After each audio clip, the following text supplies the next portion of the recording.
రెటిక కాంగ్రెస్ నేత జగ్గారెడ్డి మీడియాతో మాట్లాడుతున్నారు. ఇప్పుడు ఆ లైవ్ చూద్దాం. రాహుల్ గాంధీ గారి యొక్క కుటుంబము బ్రాహ్మణులు, వాళ్ళు బ్రాహ్మణ్స్, వాళ్ళు హిందువులు. ఇది గమనించాలి.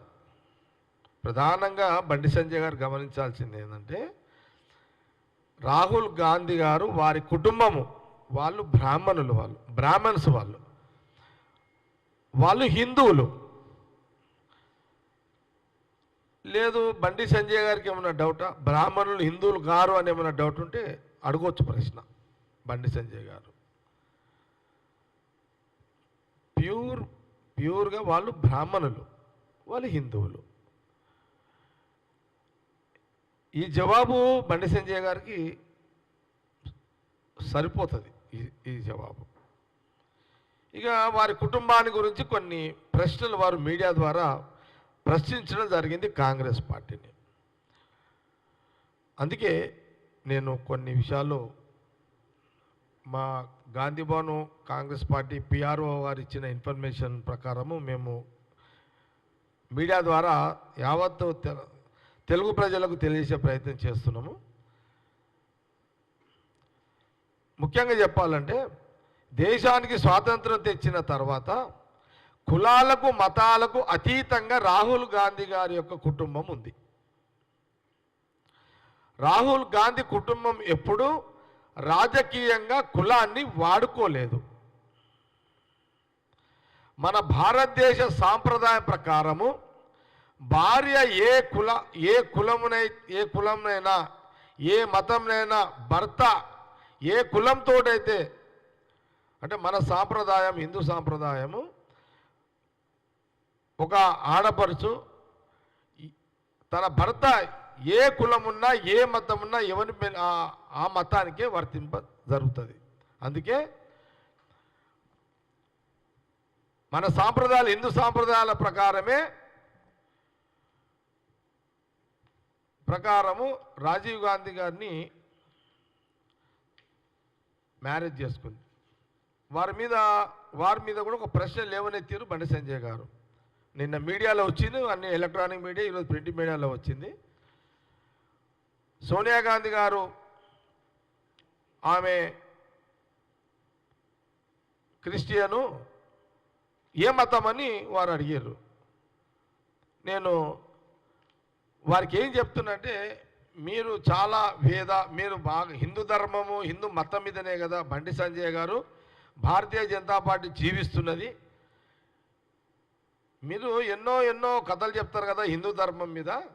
ఈ ధర్మం మీకు తెలియదా? తెలియకపోవడం ఏంటి? సోనియా గాంధీ గారు రాజీవ్ గాంధీ గారిని వివాహం చేసుకున్న తర్వాత సోనియా గాంధీగా మారారు. అంటే ఒక ఆడపడుచు భర్త ఏ కులమైతే, ఏ కుల వస్తుడైన ఒక మగవాడిని పెళ్లి చేసుకున్న తర్వాత అతన్ని ఏ కులం ఉంటే ఆ కులానికే ఆ ఆడపడుచు, ఆడ మనిషి ఆమె ఆ కులానికి వర్తింపజేస్తుంది. ఇప్పుడు సపోజు నేను రెడ్డినున్నా, నా భార్య గౌడ్స్. ఇప్పుడు నన్ను పెళ్లి చేసుకున్న తర్వాత ఇప్పుడు నా భార్యను బయట ఏమంటారు? నిర్మల రెడ్డి అని అంటున్నారు. ఇదే కదా మన హిందూ సాంప్రదాయము, హిందూ ధర్మంలో ఉన్న. మీరు హిందూ ధర్మం మీదనే రాజకీయంగా ఓట్లు అడిగి బతికేటోళ్ళు బండి సంజయ్ గారికి గీది కూడా తెలియకపోతే ఎట్లా? ఏదో మాట్లాడాలి కదా, ఏదో ఒక బట్టగాల్చి పడేయాలి కదా అని మాట్లాడడం భావ్యం కాదు అని బండి సంజయ్ గారికి నేను మీడియా ద్వారా తెలియజేస్తున్నాను. మళ్ళీ ఒకసారి మీరు మీ మాటకు మీరు మాట్లాడే, ఎందుకంటే మీరు బండి సంజయ్ గారు మీరు ఆ పార్టీకి ప్రెసిడెంట్ చేసినప్పుడు సెంట్రల్ మినిస్టర్. మనము ధర్మ పరిధిలోనే మాటలు మాట్లాడుతున్నాం కాబట్టి ధర్మ పరిధిలోనే నేను మీకు అవగాహన కల్పించే ప్రయత్నం మీడియా ద్వారా చేస్తున్నా. భర్త రాజీవ్ గాంధీ గారు హిందువు, బ్రాహ్మణుడు. అంటే సోనియా గాంధీ గారు కూడా రాజీవ్ గాంధీ గారు బ్రాహ్మణుడు కాబట్టి ఆమె కూడా ఆ కులానికి సంబంధించిన కానీ మన భారతదేశ సాంప్రదాయాలు. ఇది గ్రహించండి. మళ్ళొక్కసారి మీకు క్లారిఫై చేస్తున్నాం, అంటే మీకు అవగాహన కల్పిస్తున్నాం. తెలియక మీరు మాట్లాడిన దానికి, తెలుసో తెలియక మాట్లాడిన దానికి. ఇందిరాగాంధీ గారి గురించి మాట్లాడారు. ఇందిరాగాంధీ గారి యొక్క భర్త ఫిరోజ్ జహంగీర్ గాంధీ, ఆయన భర్త. స్వాతంత్ర ఉద్యమంలో గాంధీజీ వెంట ఉండేవాడు. ఆయన సహచర్యం కారణంగా తర్వాత క్రమంలో ఆయన పేరు ఫిరోజ్ గాంధీగా ప్రజలు మార్చారు. మహాత్మా గాంధీ స్వాతంత్ర ఉద్యమంలో పాల్గొనే క్రమంలో గాంధీగా ఉన్నటువంటి ఫిరోజ్ గారు వారిని గాంధీగా ఆ రోజు దేశ ప్రజలు స్వతంత్ర ఉద్యమంలో మార్చారు. ఫిరోజ్ గాంధీ అని పిలువబడ్డ తర్వాత వారిని ఇందిరాగాంధీ గారు పెళ్లి చేసుకున్నారు. ఆ పెళ్లి చేసుకున్న తర్వాత వారికి ఆల్రెడీ గాంధీ అని ఉంది కాబట్టి ఇందిరాగాంధీగా వారు కొనసాగారు.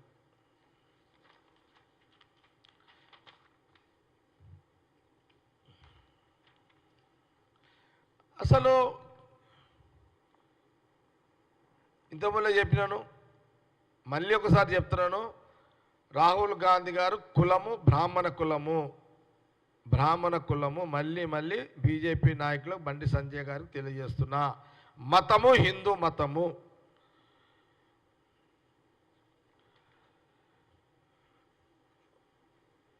వాళ్ళ మతానుసారం ప్రకారమే మోతీలాల్ నెహ్రూ గారు కూడా జంధ్యం వేసుకునేవాళ్ళు. మోతీలాల్ నెహ్రూ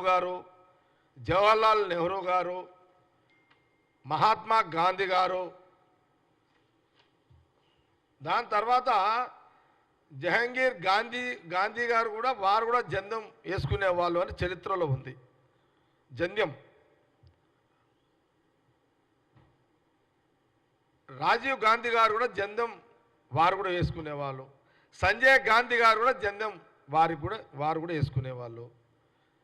రాహుల్ గాంధీ గారు మ్యారేజ్ చేసుకోలేదు కాబట్టి వారు వేసుకోలేదు. అది మ్యారేజ్ అయినాక బ్రాహ్మణులు జంధ్యం వేసుకునే సాంప్రదాయం ఇప్పటికీ అందరూ వేసుకుంటుంటారు. అది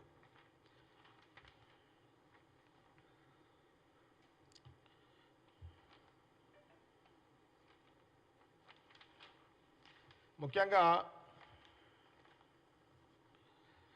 భారతీయ సనాతన హిందూ వైవాహిక సాంప్రదాయం ప్రకారం భర్త ఇంటి పేరు భార్యకు వస్తుందని కాబట్టే సోనియా గాంధీగా అయింది. సంజయ్ గాంధీ మేనకా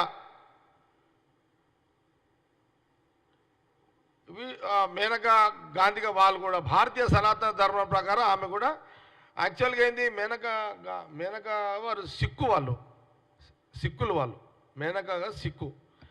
కానీ ఎప్పుడైతే సంజయ్ గాంధీ గారిని మ్యారేజ్ చేసుకుందో ఆమె కూడా మేనకా గాంధీగా మారారు వాళ్ళు. అట్లాగే ఫిరోజ్ తండ్రి ఫిరోజ్ అంటే ఇందిరాగాంధీ గారి యొక్క భర్త పేరు ఫిరోజ్, తండ్రి జహంగీర్ ఫరేడోస్, వాళ్ళ తల్లి పేరు రతిమయి.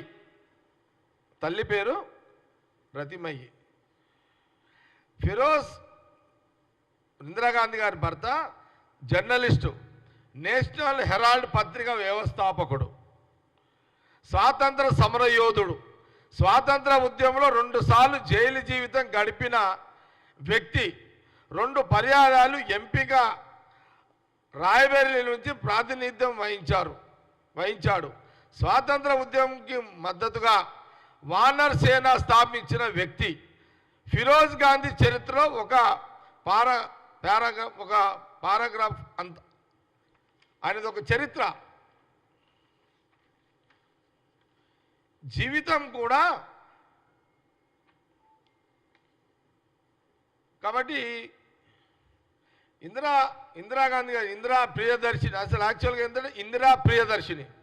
ఇందిరా ప్రియదర్శిని వివాహం చేసుకోవడానికి హిందూ మతం స్వీకరించి హిందూ మత సాంప్రదాయం ప్రకారమే ఫిరోజ్ వివాహం జరిగిందని, అనంతరం ఇందిరా ప్రియదర్శిని కాస్త ఇందిరాగాంధీగా అయిందని మనకు చరిత్రలో కనబడుతుంది. కాబట్టి బీజేపీకి సంబంధించిన నాయకులు రాజకీయ విమర్శలు రాజకీయంగా చేస్తారు, సహజంగా ఉంటుంది. కానీ మీరు చేసే రాజకీయ విమర్శలన్నీ కూడా కొంత నిజం ఉండాలి అనేదే కాంగ్రెస్ పార్టీ బండి సంజయ్ గారికి తెలియజేస్తున్నాను. ఈ సందర్భంగా నేను చెప్పదలుచుకున్నాను. అందుకే జనరల్గా ఏంటంటే స్వాతంత్రం వచ్చిన తర్వాత, ఈ దేశానికి స్వాతంత్రం వచ్చిన తర్వాత క్రమంగా అసలు ఆ కుటుంబము వాళ్ళకు కులాలు మతాలకు అతీతమైన వాళ్ళ జీవితం. కులాలు మతాలు వాళ్ళకు ఏది కూడా వర్తింపై వాళ్ళు ఎప్పుడు కూడా కులాలు వాళ్ళ క్యాస్ట్ని ఎప్పుడు కూడా రాజకీయంగా వాడుకోలే. వాళ్ళు ఎప్పుడు కూడా కులాన్ని ఎప్పుడు రాహుల్ గాంధీ గారి కుటుంబం ఎప్పుడు కూడా రాజకీయంగా వాడుకోలేదు. వాళ్ళకి అంత అవసరం కూడా లేదు. ఎందుకంటే అందరూ కూడా గతంలో చాలా సందర్భాలు కూడా చెప్పడం కూడా జరిగింది. వాళ్ళు చాలా సందర్భాల్లో మనం చెప్పడం జరిగింది.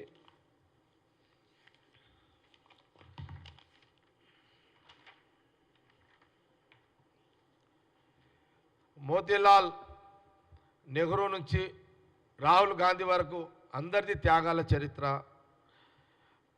అగర్భ శ్రీమంతుడుగా ఉన్న విద్యావంతులుగా ఉన్న మోతీలాల్, జవహర్లాల్, ఇందిరాగాంధీల జీవితాలను స్వాతంత్రం కోసం త్యాగం చేశారు. వాళ్ళు చాలా సందర్భాల్లో మేము గాంధీ భవన్లో చెప్పడం జరిగింది.